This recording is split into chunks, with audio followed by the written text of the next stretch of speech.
King of Woolworth, stimulus profession here on Democracy Now!, stimulus progression here on Democracy Now!, democracynow.org, The War and Peace Report. I'm Amy Goodman as we return now to the last part of my conversation with leading American intellectual and anti-imperialist critic Noam Chomsky. The whole issue of populist rage, Noam Chomsky, actually, do you think that this rage is going to boil over as the unemployment figures rise? It's very hard to predict those things. I mean, it has a potentially positive side, like it could be like the activism of the 1930s or the 1960s, which ended up making it a more civilized society in many ways. Or it could be like an unfortunate precedent that quickly comes to mind. I've written about it. You take a look at Germany. In the 1920s, Germany was the absolute peak of Western civilization. In the arts and the sciences, it was regarded as a model of democracy and so on. I mean, 10 years later, it was the depths of barbarism. That was a quick transition. Descent into barbarism, it's sometimes called in the literature, scholarly literature. Now, if you listen to early Nazi propaganda, end of the Weimar Republic and so on, and you listen to talk radio in the United States, which I often do, it's interesting, there's a resemblance. And in both cases, you have a lot of demagogues appealing to people with real grievances. Grievances aren't invented.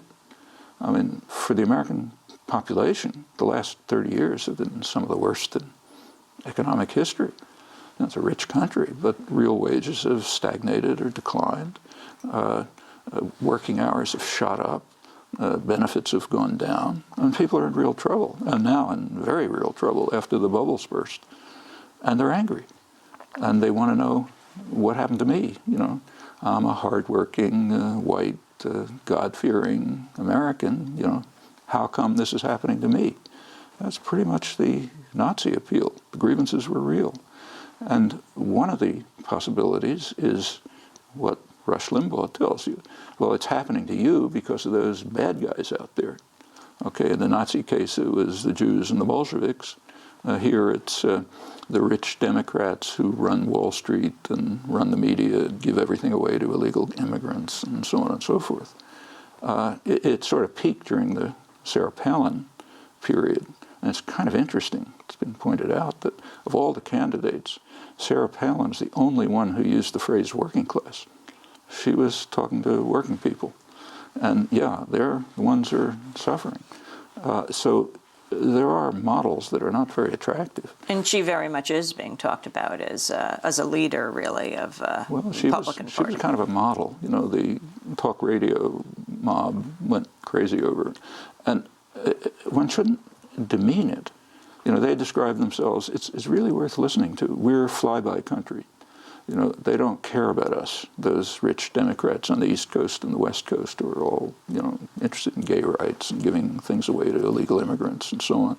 They don't care about us, the hardworking, God-fearing people. So we got to somehow rise up and take over and elect Sarah Palin or Rush Limbaugh or someone like that. As I say, the precedents are not attractive. Now, not even before the next presidential, if in the next congressional election, the economy has not begun to recover, this kind of populist rage could boil over and could have very dangerous consequences.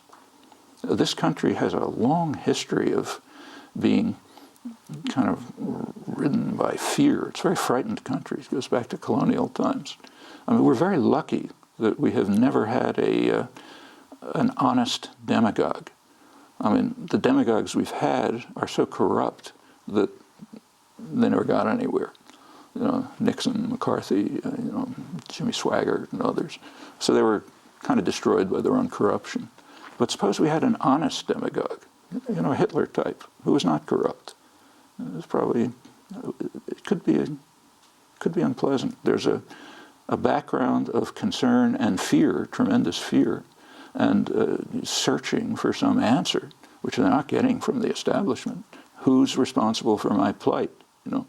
And that can be exploited.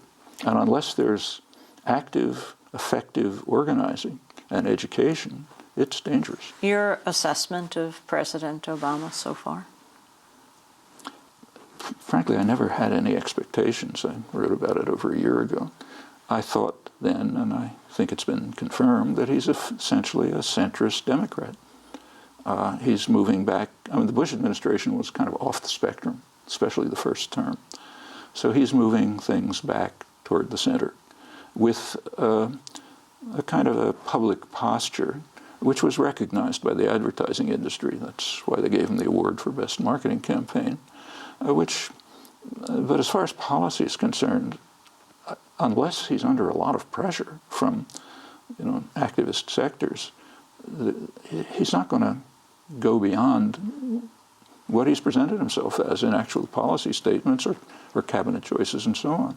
Centrist Democrat, going to basically continue Bush's policies, maybe in a more modulated way. Do you see Afghanistan becoming an ever-expanded war in the next decade or so? Do you? Now we're talking about doubling the U.S. troops there. That's the way Obama and the Pentagon see it. In fact, they say so. This is going to be a long war. It's going to be extended. The U.S. is going to take over the military side, and it's going to expand it. It's going to expand into Pakistan.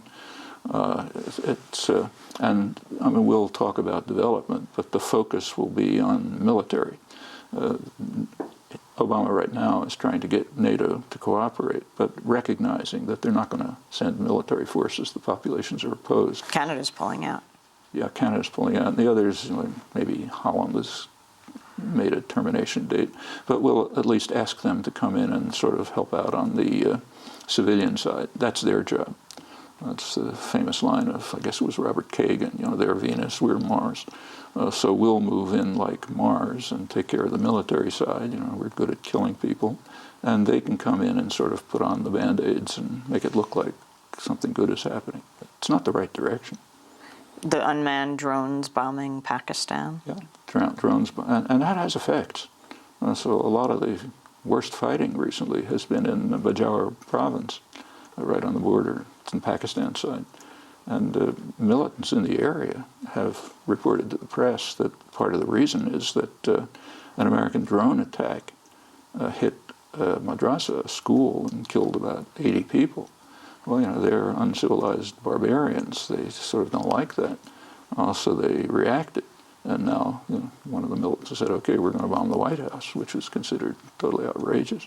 But if we kill as we like, there's going to be a reaction. Where do you see American empire in 10, 20, 30 years? The prediction in human affairs is very low, has very little success, too many complications. The United States, I think, will come out of the economic crisis, very likely, as the dominant superpower. There's a lot of talk about China and India, and it's real, they're changing, but they're just not in the same league. Both China and India have enormous internal problems that the West doesn't face. You get a kind of a picture of this by looking at the Human Development Index of the United Nations. The last time I looked, India was about 125th or something, and I think China was about 80th. And China would be worse, I think, if it wasn't such a closed society. In India, you sort of get better data so you can see what's happening. China's kind of closed. You don't see what's going on in the peasant areas, which are in turmoil. So they have environmental problems. They have huge, hundreds of millions of people who are kind of like at the edge of starvation.